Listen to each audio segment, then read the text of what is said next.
Cette émission vous est proposée par BPI.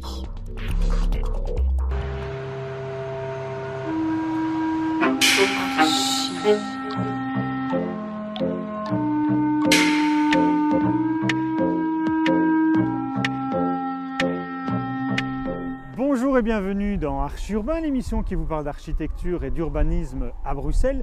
Je suis aujourd'hui tout près de la place Poulart, je suis dans les Marolles et je suis en compagnie de Philippe Samin. Bonjour Philippe. Bonjour, Tu vas bien? je vais très bien. Nous avons juste derrière nous une toute petite tour qui est une crèche. Ça, c'est déjà un vieux projet. Alors, la tour n'est pas la crèche. Non. Il y a une vrai. crèche et Oui. une antenne sociale. Oui. Qui sont deux fonctions qui n'ont en fait rien à voir l'une avec l'autre, mais l'exécuté du territoire disponible a fait que le CPS a demandé d'essayer de combiner ces deux programmes fonctions. sur un terrain. Et ce que nous avons fait en suivant avec la crèche la limite précise du terrain, ce qui fait que la crèche ondule gentiment vers un futur parc. Alors, donc il y a quoi? Il y a quoi dans ce bâtiment? Il y a ce qu'on voit à front de rue, ce que j'ai appelé cette petite tour, Oui. qui est donc quoi, le CPS ou Alors, c'est une petite tour qui est destinée à recevoir les personnes qui ont besoin d'un conseil, d'un assistant, d'une assistante sociale. Et donc, c'est au fond un peu l'inverse d'une tour de banque. C'est une tour pour les gens qui ont des besoins sociaux. C'est ça. Et c'est l'idée de base. Hein, c'est ça. de faire quelque chose très respectueux pour eux. Et donc, par niveau, il y a deux bureaux, un petit espace d'attente, un sanitaire, un escalier, un ascenseur. Et c'est tout. Et alors, par contre, à l'arrière, en intérieur d'îlot, on pourrait dire, on a une crèche qui est extrêmement lumineuse et très ludique pour les enfants, je trouve. Ah ben merci, c'était l'objectif. C'était très amusant. C'est pas la première crèche que j'ai eu la joie de dessiner, mais c'est un programme magnifique. Alors, on imagine en dessinant ces petits bonshommes qui se mettent en éveil. Et puis bon, comme moi j'ai eu 5 petits bonshommes aussi, j'ai quand même plus que des vagues idées de savoir quelles sont leurs attentes, qu'est-ce qu'ils veulent. Exactement, donc ça grimpe partout, ça se balade partout. Et il faut surtout que ce soit possible en toute sécurité. Et donc le terrain étant petit, la crèche occupant l'ensemble du terrain, il a bien fallu mettre le jardin sur le toit. En fait, le jardin, c'est plutôt une grande terrasse. Et ça a été un élément important dans la composition. Donc le plan se développe un peu comme un piano à queue ramassé. Les chambres, les lieux de séjour de ces mouflets sont complètement vitrés. Donc, il n'y a aucun mur qui n'est pas vitré, donc on a dû absorber acoustiquement au plafond. C'est vrai, ils auront bientôt une belle vue sur le parc dont on parlera tout à l'heure. Des vitres avec des éléments en acier, mais très importants pour la structure. Oui. Donc en effet, comme je voulais, alors on peut se dire tout vitré comme il y va. L'objectif était, parce que je me rappelle de mes mots à moi, de leur donner la perspective.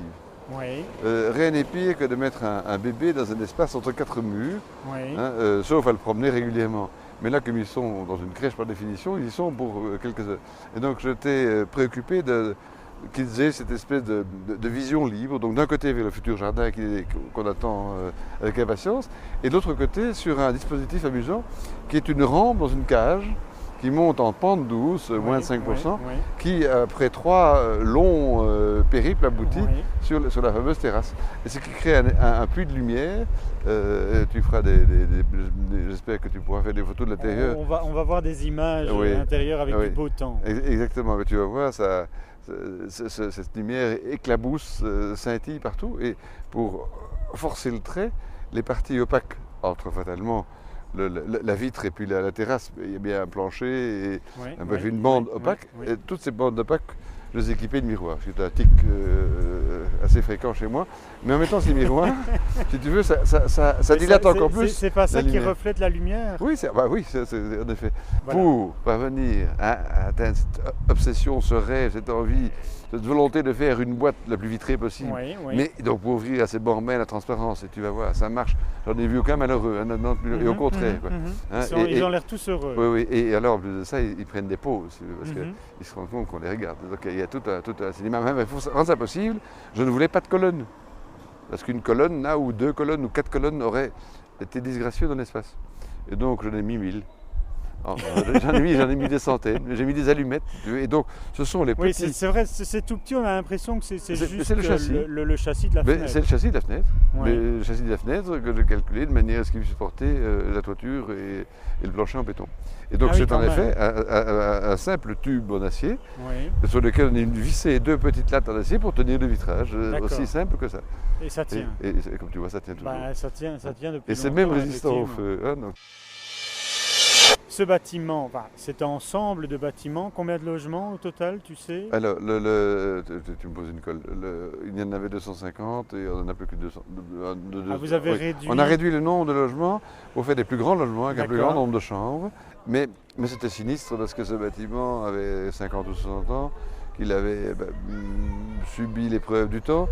Et la raison de sa rénovation n'est pas du tout le fait que ces bâtiments étaient en fin de vie, mais le fait que la morphologie n'était plus adaptée aux besoins de la population qui devait s'y trouver. C'est-à-dire que ces logements étaient chroniquement trop petits et qu'il y avait une grande demande de familles plus importantes qui ne parvenaient pas à trouver logement. Et donc le CPS de Bruxelles a tenu à augmenter son offre de grands logements. Et donc voilà. Du coup, on a diminué un peu les logements. Tu y as apporté une chose extrêmement visible dans ces logements qui sont les terrasses. Oui. On ne peut pas les louper. Les cages, quoi. Les cages. Disons carrément les cages. Tu appelles ça des cages? Mais non, qu'est-ce que j'ai pas entendu? Donc ces logements étaient trop petits. Bien, on a déjà réduit leur nombre en redistribuant les pièces. Mais même en faisant ça, oui, donc en ajoutant des chambres, tu peux te rendre compte que la pièce de séjour, si elle ne change pas de proportion, devient hors proportion. Et comme mes confrères de l'Équerre avaient très bien proportionné ça, je trouvais devant un problème délicat. Dit comment ajouter des chambres et comment agrandir le living. Et si on avançait la façade. Et donc on a vampirisé, intégré les terrasses qui étaient extérieures et qui étaient de surcroît des ponts thermiques très préoccupants. Et donc on a remis la façade avec des terrasses. Du coup il n'y a plus de terrasses. Des anciennes terrasses. Des anciennes terrasses. Donc du coup il n'y avait plus de terrasses. Mais du coup on avait des beaux grands livings et j'ai assisté à une réunion de chantier il y a quelques mois en me disant je voudrais bien vivre ici. Non, c'est très beaux logements. De beaux appartements sans terrasse qui sont quand même orientés plein sud. Exactement. C'est un peu bête. Oui, ça n'en est pas fait. Donc, ce qui me frappait, c'est combien de terrasses avaient des proportions inutilisables. Ah, ça c'est vrai. Ça j'ai souvent vu en 200 émissions d'Archi Urbain. Des terrasses parce qu'on se dit on va faire une petite terrasse, mais en fait on sait juste se mettre dessus et on ne sait pas mettre de table ni rien. Tu les as disproportionnés. Oui, je les ai reproportionnés. Donc je me dis mais quelle était la surface autorisée? Et puis c'était pas grand chose parce que en fait en règle générale tu as une terrasse qui fait 1 mètre sur 4 mètres, 4 mètres carrés. Mais sur 4 mètres carrés, 2 sur 2 ça aurait marché aussi, mais c'est un peu petit. Surtout pour une famille, imagine s'il y a 5 gosses, il faut au moins pouvoir manger tout autour d'une table. Et donc, donc elles font combien ici? Elles font 3 mètres sur 3.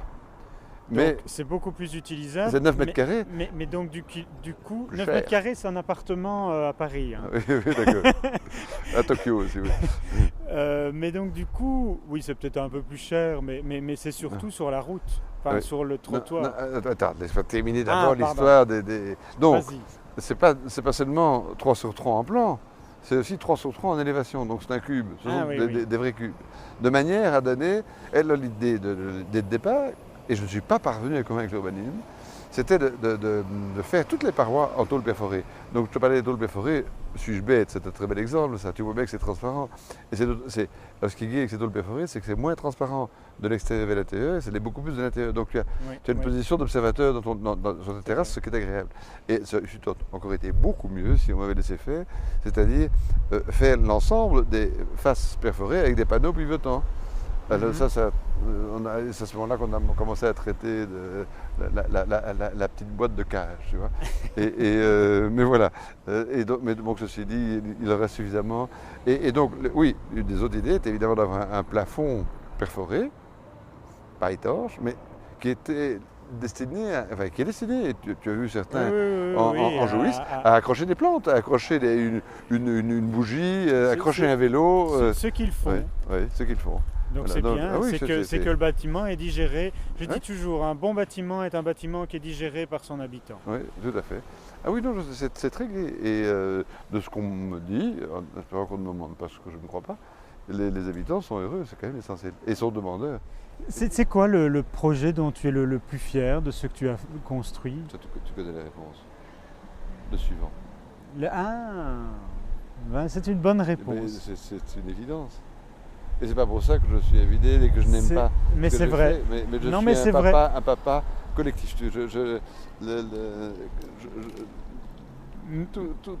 J'ai la même tendresse pour tout ce que j'ai fait et la même sévérité. C'est-à-dire que next time I should do better. Mais c'est une bonne réponse dans tout ce qu'on a entendu, je trouve, parce que c'est vraiment cette recherche que j'entends, que tu aimes, et ces tentatives, ces dessins, ces recherches que tu fais également. Et c'est également un rayon de soleil qui arrive et qui va nous permettre de dire au revoir, peut-être.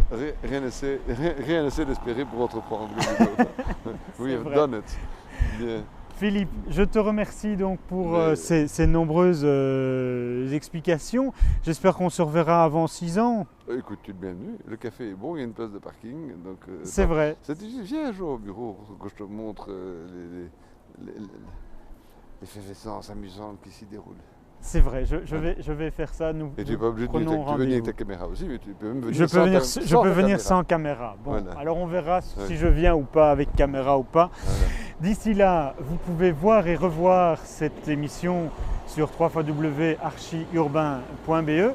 Philippe, je te remercie très fortement pour ces explications et à très vite ainsi. Merci mon cher Emma, à très bientôt. Merci beaucoup, au revoir.